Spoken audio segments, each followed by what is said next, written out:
Feliz día domingo, domingo de Life con María José, un encuentro sumamente especial en donde hoy trabajaremos con un tema maravilloso, en donde estaré acompañada de una gran profesional que admiro, a la doctora Cecilia Aguilar, quien es una neuróloga y nos va a acompañar en este en vivo. En este en vivo vamos a hablar de este tema tan interesante acerca de la epilepsia y el aprendizaje. Un súper temazo, por supuesto. Y estaremos acompañados en manos de esta doctora que nos va a dar unas herramientas bastante importantes. Saber de qué se trata la epilepsia, cuál es la unión que está entre la epilepsia y el aprendizaje, de qué manera podemos llevar a cabo el abordaje con estas personitas que tienen la epilepsia. Saludos a las personas que se están conectando, a Evelina Mabel, tenemos a la doctora Cecilia Aguilar, a quien le vamos a dar la apertura en un momentico, a Belín Long García, Luis Gato, a María Dolores Espinas, saludos a todos. Y yo voy a ir colocando aquí el tema mientras ustedes me van diciendo por ahí de dónde se conectan. ¿Ok? Fíjense, un tema tan interesante donde muchas personas requieren de información. ¿Por qué? Porque estamos hablando de temas delicados en donde no sabemos muchas veces cómo es el abordaje y de qué manera, hasta dónde podemos llegar con el aprendizaje en estas personas y cuáles son las áreas específicas que tenemos que abordar a nivel neurológico. Estas particularidades de lo que vamos a conversar en el día de hoy, lo vamos a poner en sintonía de acuerdo también con los comentarios que ustedes realicen. Muy buenas tardes, dice la doctora, la señora María Dolores Espina, saludos. A Luis Gabato, que está desde Argentina, estamos a María Dolores Espina desde Venezuela, Laura desde Ecuador y tanta gente bonita que se conecta en cualquier latitud en este programa tan interesante como Domingo de Life con María José y con una mujer con tanta talla de aprendizaje como la doctora Cecilia Aguilar. Bueno, sin más ni más, yo le voy a dar la apertura a la doctora Cecilia Aguilar. Mientras ustedes se quedan aquí un momentico, yo voy haciendo aquí la conexión. Ok, vamos a buscarla por aquí. Ok.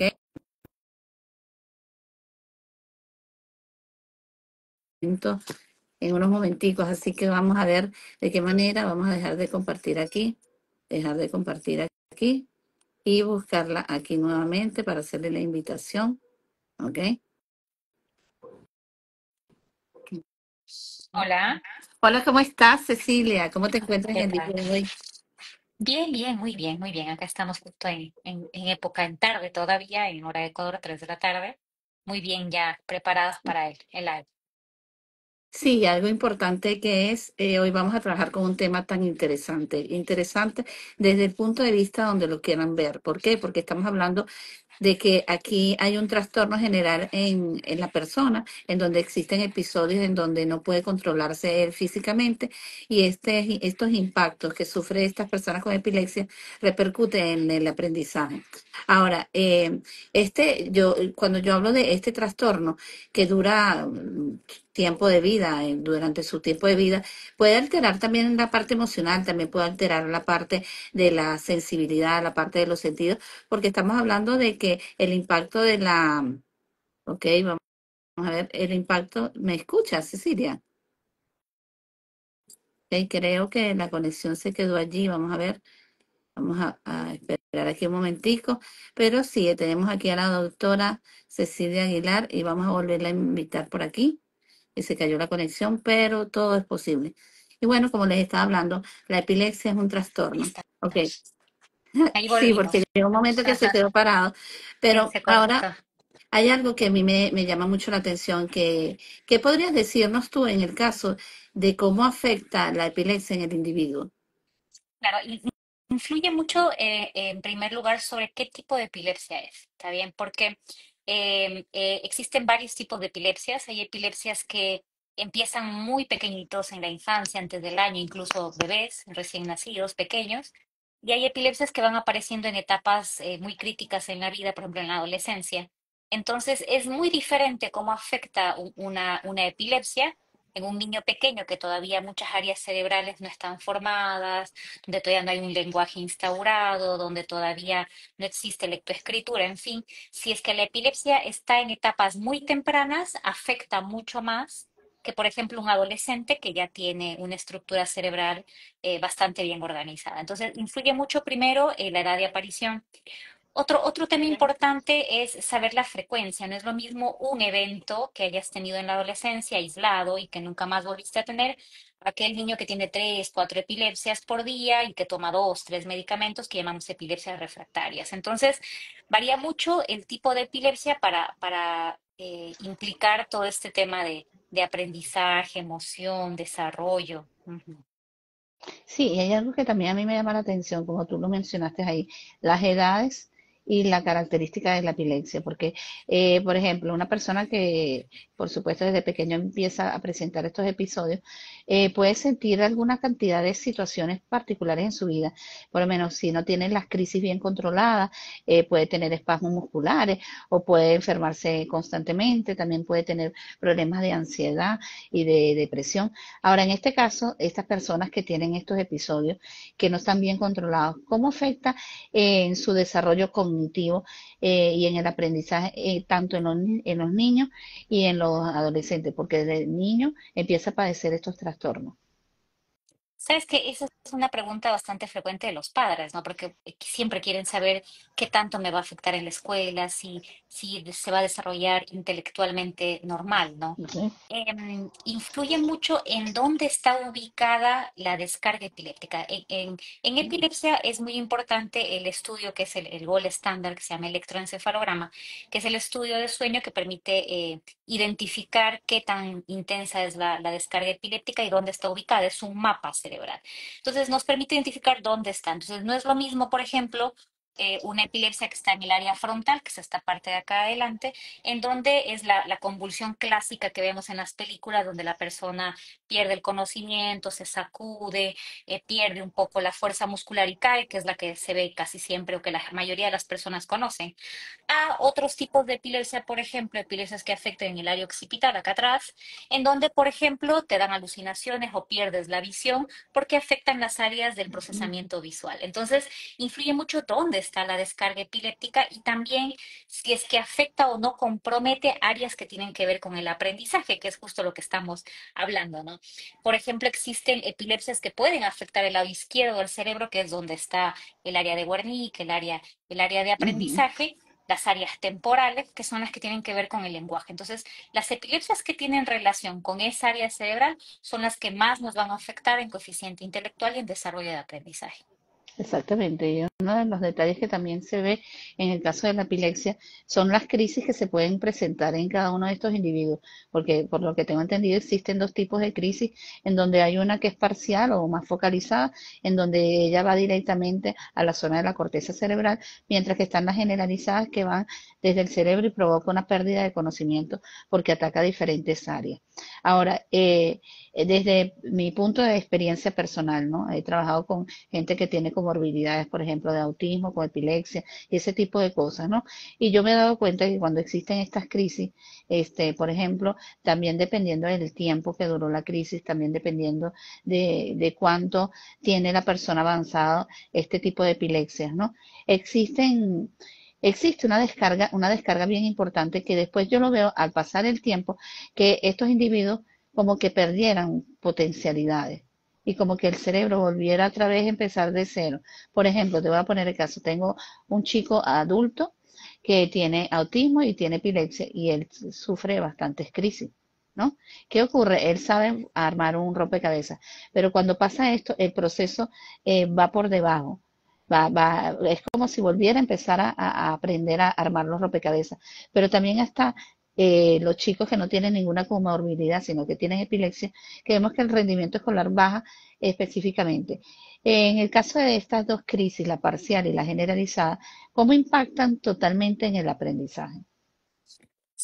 Sí, a ver, en general, si la epilepsia, la descarga epiléptica afecta el área del aprendizaje, puede afectar dos componentes, ¿no? Principalmente la memoria de trabajo, y lo denominado de razonamiento lógico. Uno siempre habla mucho con la familia, como que es el puntal de apoyo para el niño. Si es que existe problemas de epilepsia, tenemos que tener un apoyo en psicopedagogía para compensar está bien, con otras estrategias pedagógicas para reforzar otras formas de memoria que nos permitan ser como un puente y ayude a esta memoria de trabajo que se va a ver afectada. Esto que comentas es muy clave en relación a que cuando una epilepsia no está controlada adecuadamente, la persona puede ir perdiendo habilidades, ¿no? Y eso es una de las características que uno pregunta mucho a los padres. Bueno, ¿cómo va el aprendizaje? ¿Qué es lo que aprendió? Y los padres siempre, siempre marcan esto de que los niños como que ni siquiera se acuerdan lo que pasó, incluso hasta horas antes del evento.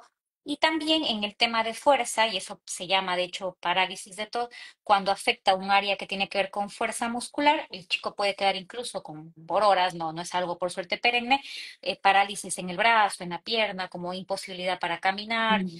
aparte de toda la sensación de malestar. Entonces, es verdad, pero esto pasa puntualmente en aquellas epilepsias que no son controladas. La mayoría de las epilepsias que sí tienen un buen control, la verdad que el desempeño académico y el coeficiente intelectual se mantiene. Sí, y ella algo importante que has hablado, que es el aspecto de la memoria, también de la concentración, y cómo estas crisis como tal atacan directamente a ese enfoque de la memoria, de la atención y la concentración, e inclusive hacen impacto en el lóbulo temporal. ¿Ok? En donde esa área de la memoria vemos que empieza a perder funcionamiento de algunas cosas y volvemos a reforzarlo, como tú bien lo dices, en el caso de psicopedagogía y en el caso de aprendizajes que sean vivenciales también.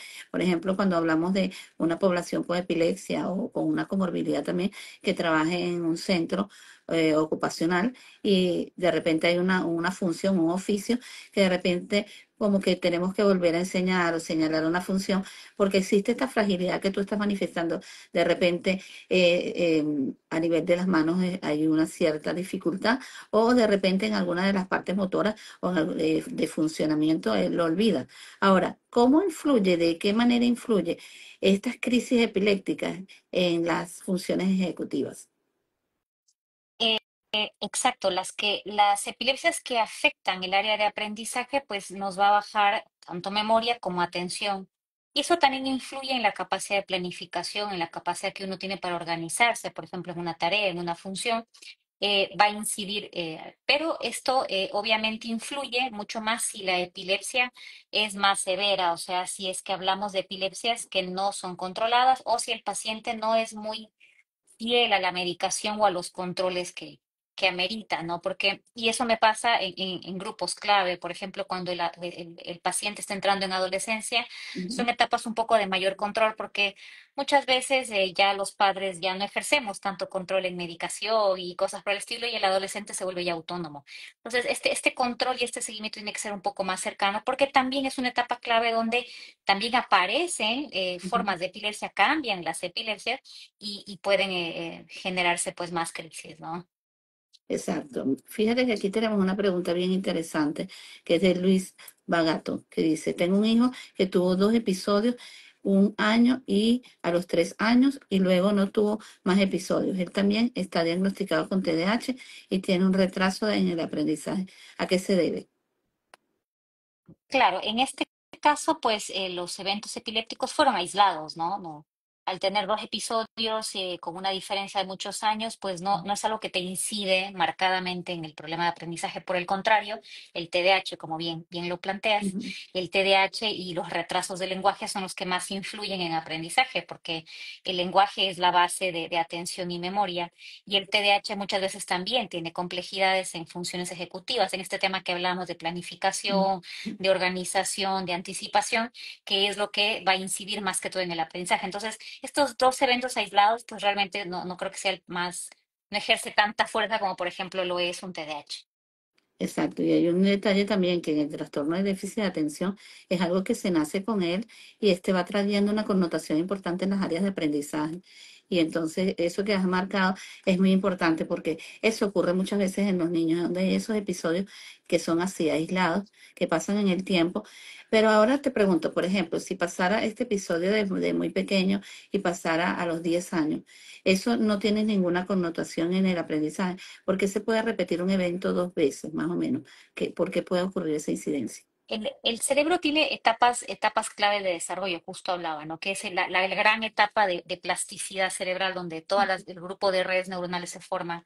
El clave, pues, son los primeros 2 años de vida, alrededor de los 6 años y en la pubertad. Entonces, por ahí es muy probable que muchos eventos convulsivos, incluso que no llegan a ser epilépticos, como las convulsiones febriles, que no llegan a ser epilepsias, que son eventos madurativos, aparecen más en la pequeña infancia, cuando son chiquitos, 1 o 2 años que, por ejemplo, de más grandes, ¿no? Entonces, la edad cuando son pequeños, menores de 2 años, existe toda esta plasticidad cerebral que también en aquellos que tienen el antecedente genético, pues se desencadena en la crisis convulsiva.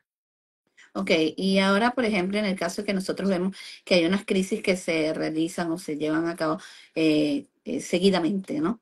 Seguidamente, y vemos que el componente es que se pierde una cantidad de neuronas, formación de neuronas, y ahí vemos de que el niño, esta actividad, esta descarga cerebral, le incapacita para hacer algunas actividades y se va a proceder de repente a la medicación, por ejemplo.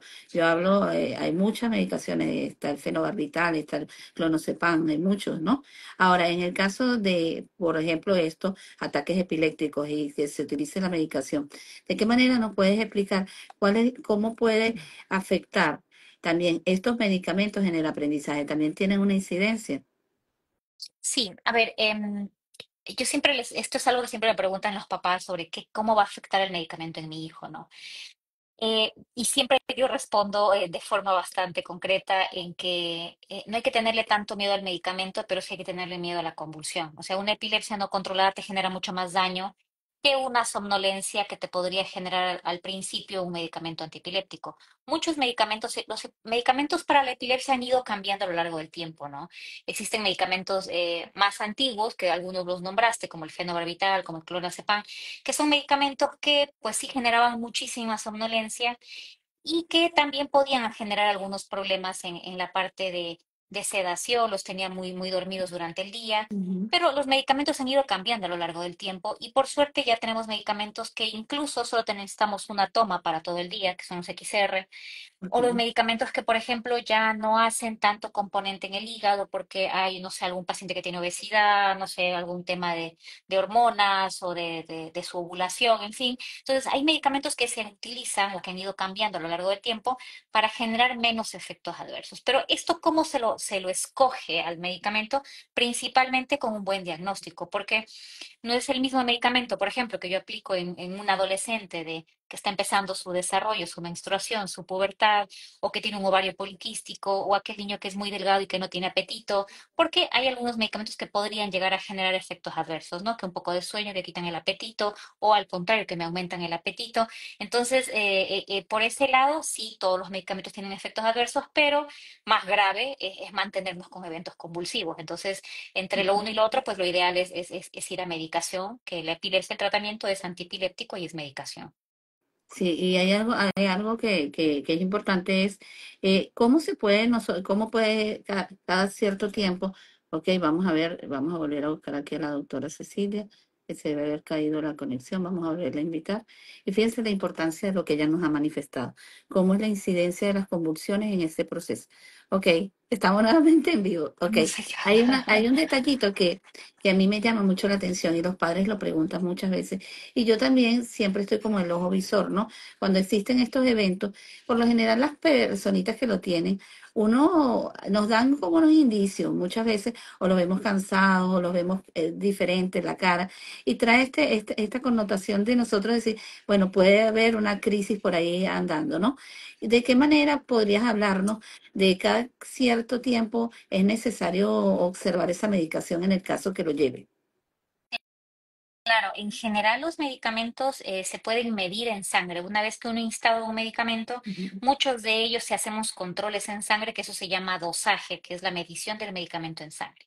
Ni para que nos falte medicamento, ni para dar en exceso, porque los medicamentos se regulan de acuerdo al metabolismo de cada persona. Entonces, esos exámenes generalmente se hacen aproximadamente cada 6 meses. A Ujú. veces en la adolescencia, el adolescente tiene muchos cambios, por ahí los hacemos más pronto, por ahí cada 4 meses, y se hace pues su control de metabolismo, de hígado, de riñón, depende de dónde vayamos a usar el medicamento. Sí, eso también te iba a comentar, por ejemplo, yo soy muy minuciosa cuando hablan de medicación. ¿Por qué? Porque la medicación es algo delicado en donde cambio comportamental o cambio físico, yo voy directamente siempre a pensar en la medicación como prioridad, ¿no? Ver qué es la medicación.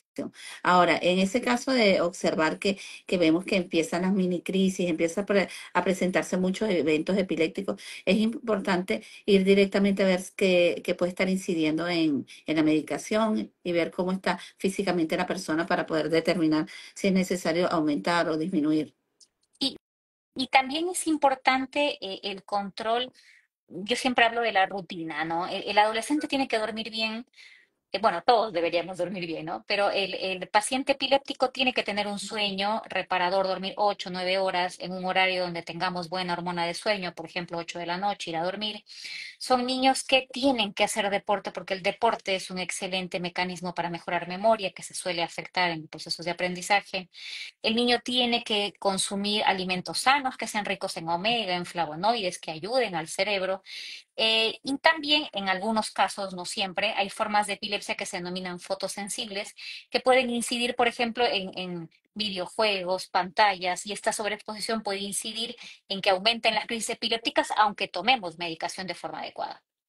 Ok, aquí Luis Gavato nos dice, lo que manifestó mi hijo en los dos episodios que tuvo, en ambos casos se recostó en el suelo, quedó con el cuerpo flojo, como dormido y la mirada hacia arriba y sin moverse. Esto es una convulsión. Bueno, dentro de convulsiones no solo hay la tónica clónica, la que uno ve, por ejemplo, en las películas, que se sacude todo el cuerpo, también hay formas que se llaman hipotónicas o atónicas, en donde la persona pierde completamente la fuerza muscular. También existen eventos que se llaman ausencias, en donde la persona está sentada, incluso sin caerse, pero que se desconecta, como que estuviera, uno les habla, les trata de hacer reaccionar y no pueden. Hay cambios también ahí. Hay epilepsias que se llaman, por ejemplo, mioclónicas, donde solamente se afecta cierto grupo muscular. Entonces, las crisis convulsivas cambian mucho, son diferentes y por eso muchas veces uno piensa que no son eventos convulsivos, ¿no? Pero principalmente si la persona pierde el conocimiento, no puede controlar la fuerza muscular, son indicadores de que fue un evento convulsivo. Sí, y fíjate que ese punto que tocaste de las ausencias es súper delicado porque tienes que conocer los casos en general, porque a veces no conocemos que tenga episodios de epilepsia y empiezan eso que tú dices, esas ausencias, que es importante observarlo y no dejarlo con que, bueno, él se perdió. Él se perdió no, porque si ocurre una u otra vez aislada, va ocurriendo. Estas son, yo diría que muy mini crisis, pero son importantes porque ya me ha pasado, por ejemplo, con personas que atiendo y llegan a un lugar y la mirada perdida y no saben qué pasó o qué es a dónde iban o por qué iban. Y eso es importante también tomarlo en cuenta. Aquí dice, algo que yo analizo muchas veces es esta parte de esa ausencia al mismo tiempo, ese desgaste por esa crisis epiléptica. ¿De qué manera esto causa el impacto en el cerebro?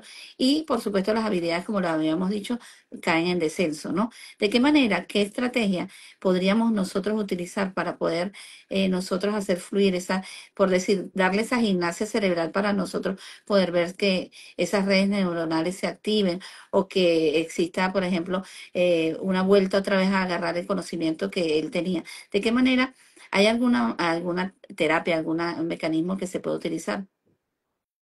Cuando existe afectación en memoria, pues la estrategia es pedagógica, ¿no? Es intervención con psicopedagogía, con terapia pedagógica. Pero sí es importante hablar que el cerebro o las redes neuronales siempre se activan a medida que uno incluye algunas características. Por ejemplo, el tema de rutinas de aprendizaje tienen que ser muy importantes. Si es que tenemos afectada, por ejemplo, la memoria del trabajo, uno puede activar otras zonas de memoria, memoria visual, por ejemplo. Uno tiene siempre que hacer deporte. El deporte también se sabe y está muy bien estudiado que aumenta, por gracias a la oxigenación y al aumento del riego sanguíneo, algunas estructuras en áreas del cerebro como el Ujú. hipocampo, así que el epiléptico tiene que hacer deporte, además del sueño que hemos hablado Ujú. puntualmente. Porque fíjate, esas son unas herramientas importantísimas. Yo siempre he dicho que el deporte, además de ser recreativo, es una fuente grande de oxígeno que le permite al niño no solamente el oxígeno del cerebro, sino también la dopamina, que también lo ayuda a tener muchas más ganas de hacer incentivos, porque vamos a estar muy claros que después del desgaste de una crisis, el niño cae también en una incidencia emocional bien grande, porque Sí. tal vez no recuerda el evento, pero él sabe que su cuerpo no está igual, él sabe que de repente se siente cansado y sabe que algo pasó porque todo el mundo tiene cara de espanto, porque muchas veces pasa eso. Hay niños que no lo saben qué fue lo que pasó, pero la cara de repente del profesor o la cara de la mamá también tiene una incidencia. Y si pasa a nivel público, por lo menos en la escuela, aún más, porque los niños preguntan, ¿no? Sí. Aquí tenemos una pregunta de Vane Gettet, que dice, el tema es que no quieren comer lo que uno le quiere dar, sino buscan más harinas y al dejar de comprar eso es como si pasara una crisis e irá exigiendo otro. ¿Ok? Aquí hay otro comentario, dice, de Linda. La doctora, mi bebé en un año convulsionó de la nada sin tener fiebre. Luego tuvo otra después de semanas. ¿Puede ser epilepsia? Sí, se habla de epilepsia cuando hayan presentado por lo menos dos eventos convulsivos separados en el tiempo, ¿no? Por ejemplo, en este caso pasó con días de diferencia, y que tengamos un estudio de electroencefalograma positivo también. Entonces, no solamente son los eventos, sino también tener estudios que lo corroboren y eso ayuda muchísimo porque el electroencefalograma es un estudio de mucho registro, incluso si no tuviste la convulsión el mismo día. Igual sigue registrando las descargas alteradas. Mm. Sabes que Ok. hay algo que es muy característico, ¿no? Los niños que ya son epilépticos y que crecen con su enfermedad, ellos comienzan a sentir lo que se denominan prodromos, estas auras, y ellos se dan cuenta que algo está pasando. De hecho, tengo pacientes que ya están en la adolescencia, que han vivido con su epilepsia, que ellos van creciendo y te van diciendo, doctora, estoy con mucho dolor de cabeza, he tenido malas noches, sé que como que me he trasnochado de más, pero tengo miedo que me vuelva a la convulsión porque estoy teniendo sensación de debilidad, mareo, a veces estoy sentado y se me va la visión, entonces tengo miedo de que me vuelva a dar una crisis. Entonces, eso se llaman prodromos o auras, en donde el paciente epiléptico, a medida que va creciendo, ya los comienza a identificar. Sí, y fíjate que eso que has hablado también a mí me ha ocurrido con pacientes que tienen también, que tienen una comorbilidad y no son hablantes, que empiezan a manifestarse, a tocarse la cabeza con un desespero y a los pocos días, por lo menos hay uno que siempre se hace así, cuando él empieza a hacerse así, ya es un síntoma de que él me está indicando de que algo le pasa. Y él lo que hace es apenas un ruidito, él no habla. Entonces ya uno puede más o menos saber, eso es muy importante también dejar que la persona que tenga epilepsia manifieste cuáles son sus necesidades. Aquí tenemos a Luis Gabato que dice, mi hijo toma ácido valproico desde los 3 años y hoy tiene 7. Sigue tomándola en forma ininterrumpida porque sus electroencefalogramas siguen siendo anormales. ¿Hasta cuándo tiene que seguir tomándolo? Esto es algo que pasa, ¿no? Las personas caemos en el desespero, ¿no? Pasan 2, 3 años y siguen tomando la medicación y los electros siguen saliendo alterados. Pues ahí significa que realmente todavía no superaste la enfermedad.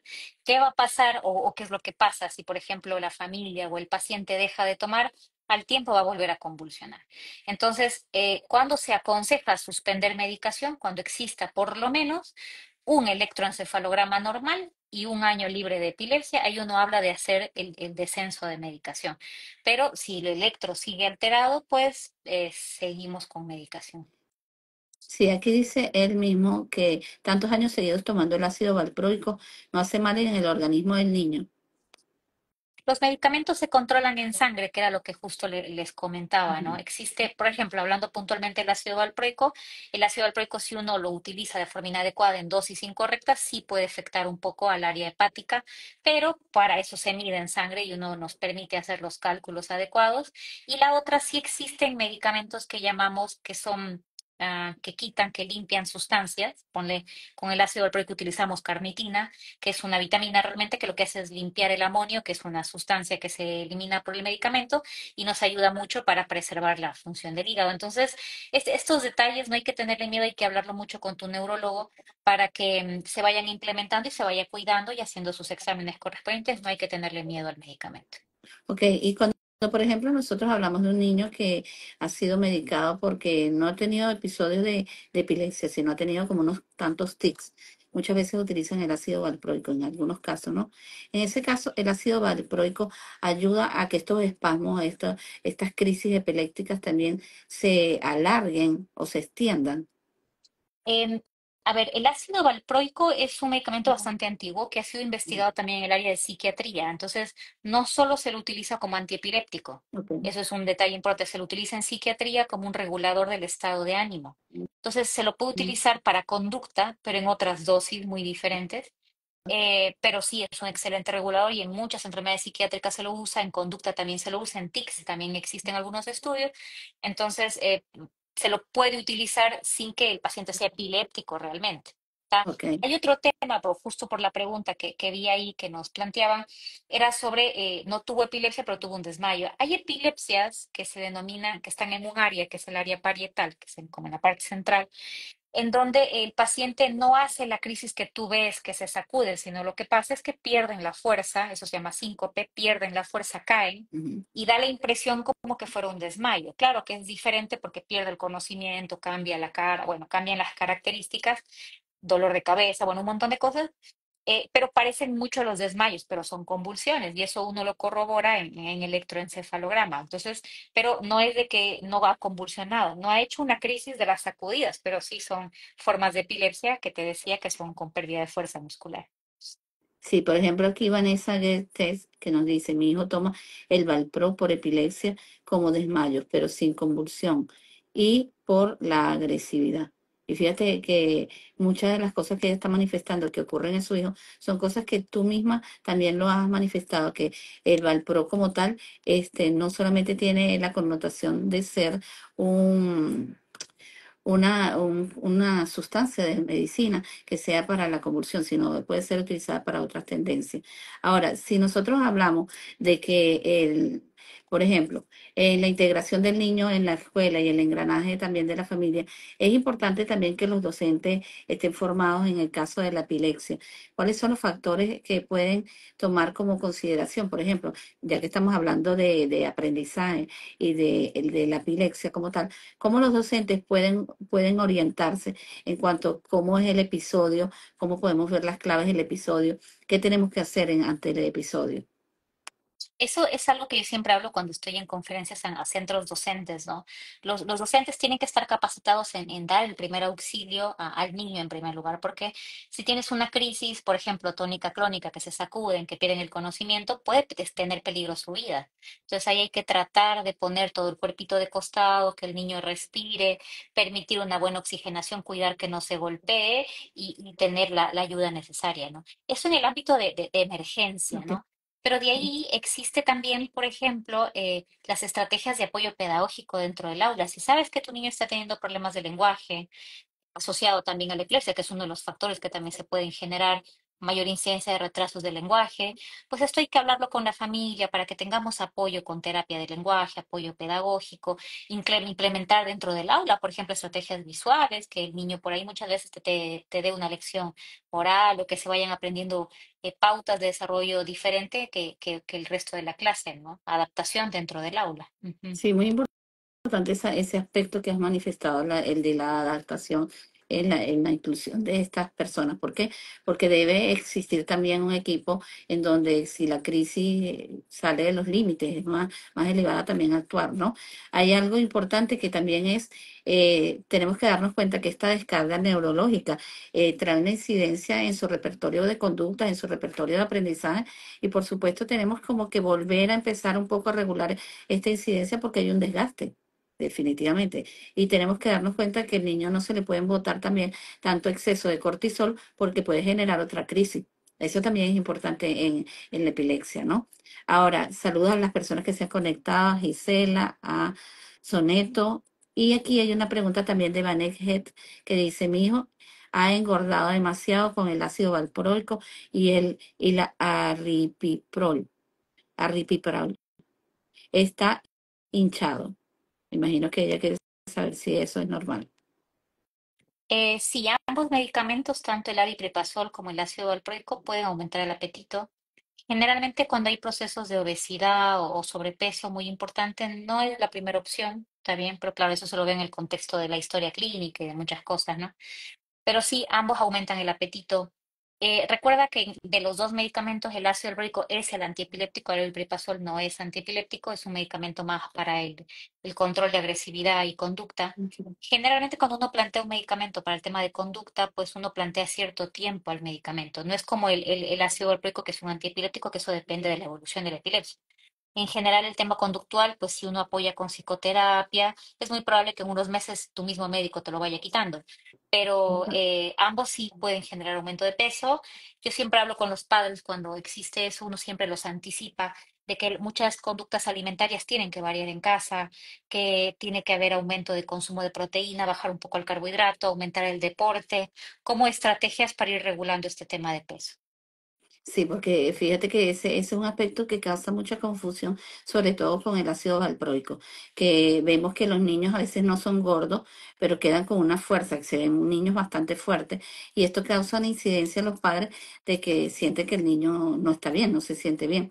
Ahora, en este caso de la epilepsia, hablar de la epilepsia hay mucho, es por ejemplo, lo has mencionado varias veces, por ejemplo, la crisis o los episodios que vemos en una película, no de todo, en todos los casos es así, pero hay una cantidad de falsos mitos acerca de la epilepsia. Y por ejemplo, que nos hablan de que la epilepsia es algo hereditario. ¿Qué podrías decir tú de eso? Que la gente dice que si alguna persona en la familia tiene epilepsia, todos pueden tener epilepsia. No siempre es así. Hay formas de epilepsia que sí son de mayor incidencia hereditaria, o sea, familiar, ¿tá? Pero no es que toda epilepsia es sí o sí hereditaria, ¿no? Hay mutaciones propias que la persona, solamente en ese núcleo familiar, un solo caso, y es el epiléptico. Y también hay epilepsias que son adquiridas. Por ejemplo, un niño que ha sido prematuro y que tiene una lesión secundaria, una falta de oxígeno, Ujú. eso no fue hereditario, fue lo que pasó puntualmente por una lesión al momento de Exacto. nacer. Entonces, no siempre tiene que ser hereditario, por eso es importante el diagnóstico. Muchas veces nos toca hacer estudios complejos, que yo a veces lo hablo, en epilepsias refractarias, formas de resonancia que son específicas para epilepsia, porque no todas las epilepsias funcionan igual. Para mala suerte existe alrededor de un 20% de las epilepsias que entran en esta categoría que llamamos refractarias, que utilizamos 3, 4 medicamentos y aún así el niño sigue teniendo eventos convulsivos. Este grupo de epilepsias que son las más severas, pues obviamente son las que generan mayor problema en la parte intelectual, ¿no? Pero si no, en general, el resto de los grupos de epilepsias, pues van desenvolviéndose bastante bien si van con la medicación adecuada. Sí, aquí también nos está haciendo, disculpa, un comentario el señor Luis Bagato que dice, mi hijo con TDAH está medicado, aparte del valproico, también con aripiprazol. Esta combinación de medicamentos puede convivir perfectamente. O sea, la combinación sí, pero siempre hay que evaluar a cada niño, pues lo que justo te decía, ¿no? Hay ciertos medicamentos que en pacientes, pues de acuerdo a la historia clínica, uno ve que son candidatos o no, pero los dos medicamentos pueden convivir perfectamente. Ujú. Ok. Ahora, hay algo que a mí me llama mucho la atención, es algo que habías mencionado, por ejemplo, los antecedentes prenatales o perinatales son también una gran incidencia en la toma de decisión de un diagnóstico.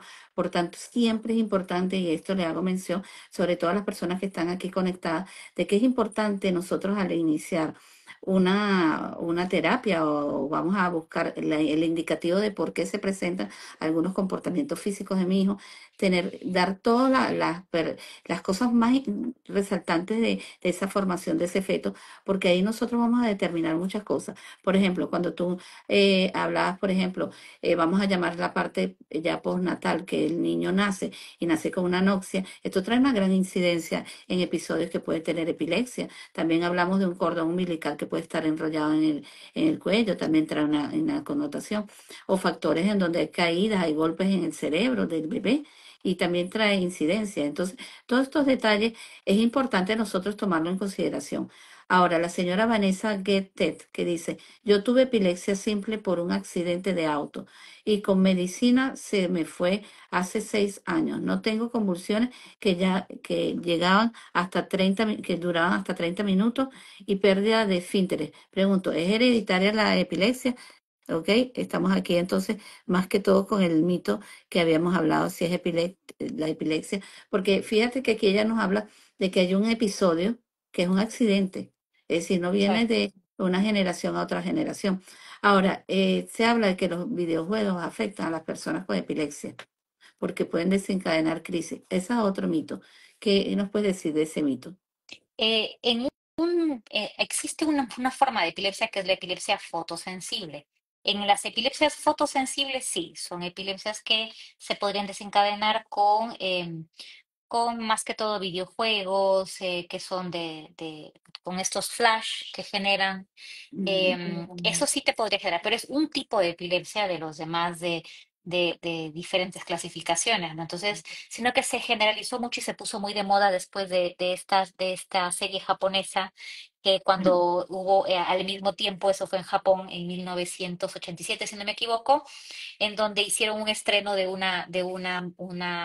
estas cómics y al mismo tiempo en diferentes ciudades del país en el momento del estreno hubo convulsiones importantes en varios niños mientras veían esta caricatura. Entonces a partir de ahí se hizo famosa la epilepsia fotosensible y de hecho por ley en muchos países, en todo lado, existe que la etiqueta obligatoria en las películas y en los videojuegos, donde sale la etiqueta antes de la película, se me habrá dado cuenta muchas veces, donde dice no apta para pacientes con epilepsias fotosensibles o Ok. esta película puede generar fotosensibilidad. Entonces, en aquellos pacientes que tienen epilepsia fotosensible, que es el estudio que uno hace en electroencefalograma con luces, pues solamente ese grupo es el grupo que se tiene que restringir videojuegos. Ok, y ese tipo de epilepsia ha sido muy frecuente. No es tan frecuente, por suerte, pero existe y es una de las epilepsias del adolescente. Entonces, pues, No, justo pero es es en esa interesante que etapa, ajá, sí, es una etapa justo donde los chicos ven videojuegos, ¿no? ok, fíjense lo importante porque es algo novedoso. Aquí nos dice Luis, el señor Luis, que la epilepsia, ya va, Luis Monato, dice, la epilepsia de puntas centrotemporales remite. Es una de las clasificaciones de las epilepsias que llamamos autolimitadas. Autolimitadas, es decir, que solo aparecen en cierta etapa del desarrollo. Es una clasificación en la centrotemporal y sí, generalmente remiten y son de buena evolución.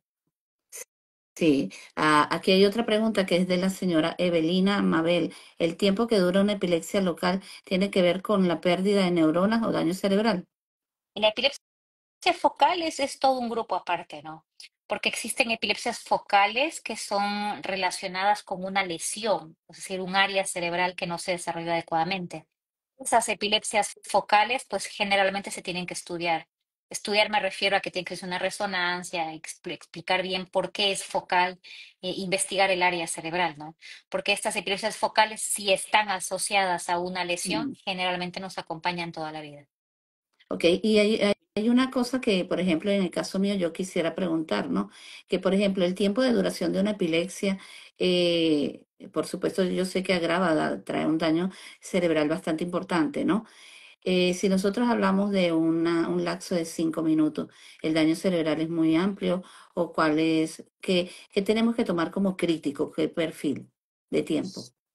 Sabes de que eso se investigó mucho con el término que llamamos estatus, ¿no? El estatus era, antes se hablaba que el estatus era aquella persona que la convulsión grave, aquella que era más de 20 minutos, ¿no? Pero ahora se sabe de que 5 minutos o dos episodios cortos, por ejemplo, que hayas tenido una convulsión, no sé, 2 minutos, saliste de la convulsión y volviste otra vez a la convulsión, que sean muy seguidas, también generan el mismo daño.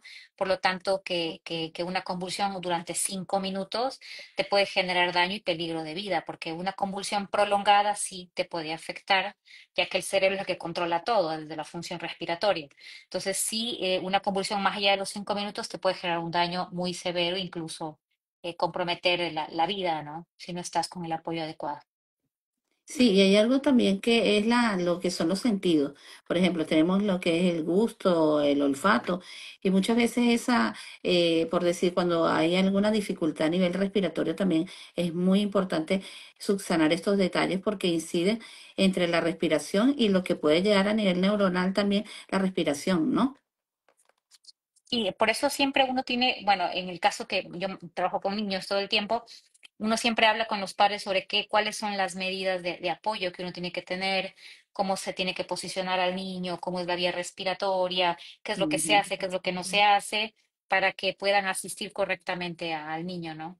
Sí, eh, aquí dice el señor Luis Gabato, que dice, el ácido valproico solo es preventivo en cuanto a las epilepsias, o aparte de la preventiva, también termina curando con el tiempo la epilepsia. Es que, claro, depende qué tipo de epilepsia hablamos, ¿no? Hay epilepsias que, como te decía, son autolimitadas, que pasan muchas etapas de desarrollo y se va. Pero obviamente el medicamento son medicamentos que te ayudan al control de la descarga eléctrica, por lo tanto son de tratamiento, no preventivo. Ujú. Ok, aquí tenemos a la señora Vanette Hettet, que dice que cuando la lesión por force en la zona prefrontal podría ser por eso la epilepsia. Es difícil responder esa pregunta, ¿no? Porque yo siempre digo, si es que hubo algo en el momento perinatal, en el momento de los primeros días de vida, tiene que haber una lesión en resonancia. Si no hay lesión en Esa, resonancia, por ahí no fue la causa. Ujú. ok, ya. Aquí hay otro comentario de ella que dice, a mí sí me afectaban las luces, las discotecas y las pantallas de policía. Bueno, esa es otra que, claro, no solo son videojuegos, claro, debimos aclarar esa parte. Las luces de discoteca influyen, tienen el mismo parpadeo de los flash, así que claro, los que tienen epilepsia fotosensible, pues nada, no pueden irse de disco. No se pueden ir de disco Claro. definitivamente. Hay otro de los mitos que también es que las personas con epilepsia son discapacitadas mentalmente o limitadas. No, eso es un mito. Em, Siempre influye sobre qué tipo de epilepsia es. Cuando empezó, obviamente, si es una epilepsia asociada a una lesión, por ejemplo, en una parálisis cerebral, porque existe una lesión, va a haber una discapacidad intelectual, pero no puntualmente por la epilepsia. Hay epilepsias que, sinceramente, los niños hacen su vida normal, por ahí con algún tema de aprendizaje, pero intelectualmente normales. Sí, hay una cosa cuando tú los estimulas vuelven otra vez a adquirir algunas competencias que perdieron. Solamente en el caso, por ejemplo, te hablo de este paciente que ya tiene una comorbilidad con autismo, que la convulsionada es muy recurrente las convulsiones, que él, por ejemplo, ya perdió lo que es la parte de controlar la saliva y se babea muchas veces. Me imagino que eso es parte de una de las funciones reguladoras que de tantas convulsiones él ya lo ha perdido. No sé si Claro, estaré. Sí, claro, ¿verdad? eso en epilepsias refractarias te pasa. Ujú. Ahora, hay algo importante que es, todas las crisis epilépticas son iguales. Ese es otro mito que hay por allí. Que, por ejemplo, yo lo he Ah, visto sobre todo con padres que tienen hijos con epilepsia y otro tiene epilepsia. Ayer le dio una epilepsia a esta, tuyo le da igual. Ese tipo de mitos también es importante tomar en consideración que primero cada criterio de cada niño es diferente y algo esencial es que tenemos que investigar cuáles son las causas. No, yo no puedo comparar un niño con otro porque realmente son cosas muy diferentes. Vanessa nos dice también que el neurólogo le dijo que sí estaba perdiendo neuronas y tengo problemas de memoria y atención. No recuerdo cosas pasadas. bueno, justo hablábamos del tema de memoria, es una de las áreas que se afecta, principalmente cuando la epilepsia no se logra controlar bien, pues sí, se puede generar problemas de memoria, pero justo como hablábamos, se puede potenciar otras formas de memoria visual, hay que establecer algunas técnicas de apoyo pedagógico y seguramente van recuperando, pero siempre y cuando la epilepsia se controle. Hay otra cosa que también a veces a los padres les preocupa, mucho más cuando la epilepsia empieza de muy pequeños, es de que el niño va creciendo y va cambiando la forma de epilepsia. Entonces, no, doctora, mire, él solamente se ponía rígido y ahora estoy viendo que se queda como ausente. Entonces, sí, puede pasar que también una epilepsia en la misma persona vaya cambiando a lo largo de su vida. Ok. Aquí hay otra pregunta del señor Luis Simanato. Dice, levatisiracetam en epilepsia de puntas centrotemporales es un buen medicamento. Claro, la decisión del medicamento depende del electroencefalograma, que en una punta centrotemporal va bien. Son de los medicamentos nuevos, levetiracetam y brivaracetam son los nuevos. No tienen muchos efectos adversos como otros, pero sí igual da bastante sueño, pero en general van bastante bien. Aquí la señora Valen nos dice, a mí se me se me enredaba la lengua y los ojos se me ponían blancos según me contaban. Sí, porque yo también veo que muchas veces ocurren episodios a nivel físico que vemos cambio. Por ejemplo, como este paciente que te digo que no controla mantener la saliva. Luis Gabato dice, la epilepsia focales no ocasionadas por lesiones autolimitadas a la niñez, por lo general a qué edad terminan curándose de dicha epilepsia. Es que justo respondimos eso previamente. Cuando hablas de epilepsia focal, significa que hay un área que está afectada. Entonces, esa área tiene que investigarse. O sea, porque sea focal, uno tiene que hacer bien resonancia, ver si es que hay alguna lesión de por medio. Si no hay lesión de por medio, entonces ahí uno dice, la evolución es buena y generalmente desaparece. Sí, y fíjate que hay alguna cosa que a mí me llama la atención, por supuesto, cuando hay una crisis, las personas que están allí en el contexto, cerca del niño, y vamos a poner el caso, los padres tienen que ir a ayudar al niño, pero vemos que cuando esta crisis, por supuesto, es difícil el proceso porque el niño tiene una descarga, porque el niño queda cansado, por muchas cosas, a veces los padres sobreprotegen y limitan un poco las capacidades de los niños. Por lo menos él puede agarrar la cucharilla y puede, no sé, tomar la gelatina y van y se lo dan. ¿Qué herramientas le puedes dar tú o decirle a los padres que busquen un enfoque más integral de que el niño puede seguir su vida normal o el adolescente? Y que no podemos limitarlo porque tuvo una crisis o porque alguna función está, vamos a decir, ha bajado la intensidad. Por ejemplo, vuelvo otra vez con este paciente que no controla la saliva. Él hace muchos rompecabezas, pero cuando él tiene crisis, él ya no tiene la misma rapidez ni la misma habilidad. Él la vuelve a adquirir. Pero nosotros en este caso vamos y le decimos, vamos a hacerlo, vamos a intentarlo, vamos a intentarlo. Él se cansa, lo vuelvo ¿qué recomendaciones le das a los padres para que no vean que el proceso es sobreprotegerlo, sino estimularlo, dar un enfoque más ideal o más integral? De que es algo que aterroriza a los padres en las convulsiones. O sea, cualquier persona, porque son eventos que son dramáticos y afectan bastante a la familia, aparte de todo lo que implica la sensación de muerte, para la familia y para el niño. Yo siempre les comento esto, comento siempre a la familia porque a los padres les da sensación de muerte, pero también al niño. Muchas veces necesitamos que ambos grupos, ya sea en conjunto o individualmente, hagan apoyo porque el niño siente la sensación de muerte y los padres sienten de que va a pasar algo con su hijo. Hay padres que se van a dormir a la habitación de los niños durante 2, 3, 4 meses para vigilarlo como duerme porque tienen miedo que vuelva a tener otra convulsión. Hasta que como que van tomando confianza la medicación, se dan cuenta que no pasa, que no va a pasar otra vez y otra vez vamos volviendo a la vida, pero eso puede tomar a veces hasta un par de meses. Entonces uno siempre habla con la familia sobre el apoyo de la familia, pero que también como familia también muchas veces necesitamos apoyo de psicoterapia para que vayan sobrellevando las cosas, porque el niño también siente cambios, él siente que está más cansado, que le duele la cabeza, a veces tiene que sobrellevar 2, 3 semanas con medicamentos que les dan un poco de sueño al inicio, hasta que él comienza otra vez su vida. Hay niños que me preguntan, doctora, ¿pero voy a poder volver a jugar fútbol? Sí, vas a poder volver a jugar fútbol. O sea, son cosas que sí influyen mucho a la familia y esa adaptación. Por suerte, muchas familias son bien resilientes y logran integrar y darse cuenta que sí, que podemos hacer vida normal, pero que tenemos que acostumbrarnos a la medicación. Sí, y hay algo muy importante también que ha mencionado. El proceso de la aceptación de la epilepsia en un niño es tan difícil, tanto para él como para la familia. Y es importante este engranaje con áreas, no solamente la de psicología, la de psicopedagogía e inclusive la de estimulación, la de terapia ocupacional, que también ayuda muchísimo en esta parte de la estimulación cerebral.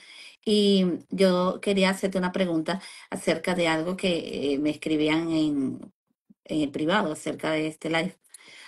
Cuando nosotros hablamos de la epilepsia, estos eventos, estas crisis, ¿qué piensas tú de la aplicación del neurofeedback, por ejemplo? Algunas de esas que se llaman la gimnasia cerebral con medio de estos dispositivos. ¿Tú le ves que esto tiene un alcance importante, ayuda? En epilepsia no, no hay estudios en epilepsia que lo apoyen concluyente. No. Ok, Em, pero pues sí es verdad que el trabajo en memoria puntualmente en psicopedagogía como terapia, pues sí, sí te ayuda. Pero en neurofeedback como tal, no, sí hay estudios, sí se han hecho, pero no a favor ni estudios grandes que tampoco es una sugerencia dentro de los ok. tratamientos. Ok, y ahora algo importante es, por lo menos en el área de psicopedagogía, en donde yo he tenido estos pacientes, es darnos cuenta que el proceso no es un empezar nuevo, sino un seguir reforzando lo que ya sabe, porque el niño lo sabe. Y algo muy importante es utilizar de repente es que ya lo olvidó, ya no lo hace. Él lo hace, pero Claro. tiene su tiempo, porque fíjate que eso causa una descarga emocional muy grande para el niño porque se siente inhabilitado y discapacitado. Entonces es importante darnos cuenta de que, bueno, hay que volver a estimular unas áreas y hay que volver a retomar. Y que el trabajo en conjunto, tanto a nivel de neurología, el trabajo con la familia, psicopedagogía con la familia, tiene que estar todo totalmente engranado y relacionado, porque si no, no se ven éxitos, ¿no? Aquí tenemos un comentario Luis, de Luisa Simanato que dice, ¿cuánto tiempo es el mínimo que se tiene para tomar un anticonvulsivo en una epilepsia autolimitada? Hasta que el electroencefalograma salga normal. Es así. En general, los electros se hacen cada 6 meses o cada año, depende de epilepsia. En las centrotemporales cada 6 meses. Y una vez que vayan saliendo normales, ahí se suspende. Ujú. Ok, aquí nos dice Luis Gabato que dice, quería decirle que son dos profesionales geniales y que si pueden vayan para Argentina. Bueno, yo cuando quiera y tú quieres ir, yo voy con todo el Nos gusto damos para otra vez, poder ayudar. Argentina. Aquí dice Vanek que dice, yo tuve a los 7 años hasta los 42 la epilepsia con rigidez y desmayos. Ahora milagrosamente ya pasó, ya tengo 49. Los cambios que hice fue alimentos y no veo televisión y el celular más es oírlo de vez en cuando, ¿no? Fíjate lo importante también es esto, que hay algunas adecuaciones que requieren estas personas con convulsiones y con epilepsia que tenemos que evitarlo. Y nosotros, por ejemplo, yo me imagino que con tu experiencia, Cecilia, yo he tenido muchos casos que tienen epilepsia. De hecho, me gradué en el área de psicopedagogía con un caso de epilepsia. Pero ya uno tenía una percepción de las características del ser humano, si tienes mucho tiempo trabajando con él, darte cuenta que cuáles son los episodios que pueden causar y ya tú puedes más o menos darte cuenta que, bueno, hay cosas que lo alteran o hay situaciones que no están bien y tenemos que reforzarlo. Vemos un niño con una cantidad de estrés a nivel escolar, esto puede generar una crisis. Entonces tenemos que darnos cuenta que tenemos que balancear cómo es el tiempo que él va a durar en una actividad, cuál es el tiempo. También inclusive el deporte es muy importante, pero cuando embotas a un niño en meterlo en fútbol, lo vas a meter en natación y lo vas a meter en otra cosa, este niño puede generar una cantidad de crisis. ¿Por qué? Porque está cansado y porque tiene una sobreestimulación. Ahora, ¿qué nos podías decir como recomendación final a los padres o las personas que se están conectando aquí que también sufren de cuadros de epilepsia? La importancia de la estimulación del aprendizaje. Y en primer lugar, hay que perderle miedo a la enfermedad como tal. Si es que estamos con el apoyo adecuado, con el diagnóstico, con la medicación, hay que perderle miedo a la enfermedad. La epilepsia es una enfermedad que tiene mucho engranaje cultural, ¿no? Desde la parte del concepto de lo que se creía hasta de la época cristiana y en general se creía pues de que era algo malévolo y realmente no, es una enfermedad como cualquier otra que tiene tratamiento, que tiene que tener seguimiento y que Ujú. los chicos pueden hacer vida normal, entre ellos aprendizaje. Los niños son tan inteligentes como cualquiera, pero como muchas personas a veces necesitamos diferentes estrategias para potenciar esa inteligencia, porque todos tenemos las mismas habilidades, las mismas aptitudes, y la epilepsia nos puede afectar un poquito la memoria, pero podemos hacer vida absolutamente normal. Exacto. Y ahora tú podrías decirnos cuáles son tus redes sociales, donde podríamos conseguir a a la doctora Cecilia Aguilar. Y si conmigo me ven en Instagram, bueno, estamos en Instagram, en Twitter, en Facebook, en todas las redes sociales, también estamos con la página web, en el caso de citas y seguimientos, y la próxima semana vamos a estar justo en Perú hablando de ciudades en uno de los congresos de educación inicial. Ok, perfecto. Tú podrías escribir allí el contacto de tu red social mientras yo voy cerrando aquí el live. Bueno, en el día de hoy tuvimos un tema muy interesante, la epilepsia y el aprendizaje. Y realmente la epilepsia es una situación, situación difícil para las personas que la padecen, pero hay diferentes cosas, diferentes medicamentos y diferentes adecuaciones que podemos hacerlo. La incidencia en el aprendizaje sí es notable en las personas con epilepsia por las mismas crisis que pueden sufrir, pero que tenemos que ser constantes en la estimulación de nuestro cerebro y darnos cuenta de que tenemos la oportunidad de integrar siempre y cuando dejemos atrás la barrera que nos limita de pensar que es una enfermedad terrible. Algo importante también es necesario que tú, que estás al lado de esta persona que sufre de epilepsia, le apoyes tanto emocionalmente como a nivel físico, porque ellos requieren también de darse cuenta de que hay limitantes como lo puede tener una persona con diabetes, como lo puede tener una persona con cualquier otro diagnóstico, pero que ellos requieren una atención muy particular en donde no se sientan que están en minusvalía. Bueno, muchísimas gracias a las personas que se conectaron, a la doctora Cecilia Aguilar, en donde la podemos seguir ahí en las redes sociales que nos colocó. Y algo importante es, ella siempre está abierta a contestar cualquier pregunta, ¿cierto, Cecilia? Sí, sí, por Entonces ahí supuesto. tenemos ahí, muchísimas gracias al señor Luis Gabato. Y bueno, aquí tenemos a Ángela Díaz, que quiero leer este comentario. Mi hija con 4 años lleva un año con medicamento Kepa por 6 meses. Nada le cambiaron al de Paquín y sigue teniendo crisis por la noche. Agregaron clobazam y sigue con crisis. Ya, ahí estás entrando justo en lo que hablábamos en epilepsias de difícil control. Entonces, ahí uno siempre tiene que apoyarse mucho en estudios complementarios, ¿no? Una buena resonancia para epilepsia, a veces estudios genéticos, porque no todas las epilepsias responden a los mismos medicamentos y hay que avanzar un poco en esos estudios un poquito más complejos cuando entramos en epilepsias refractarias. Sí, porque fíjate que lo que ella manifiesta son crisis constantes. Bueno, muchísimas gracias a las personas que se conectaron. Vamos a estar hablando un poco más de este tema con la doctora Cecilia acerca de la epilepsia, porque siento que también estamos en el mes también de la epilepsia, ¿cierto? Sí, sí, Estamos en el mes de la sí, sí, epilepsia estamos. y tenemos que estar en la campaña de concientización de apoyo a estas personas.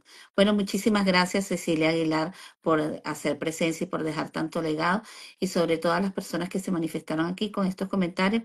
Aquí también nos dice tu Paolita, buenas tardes, es normal que un niño con epilepsia generalizada de ausencia infantil al dormir brinque mucho.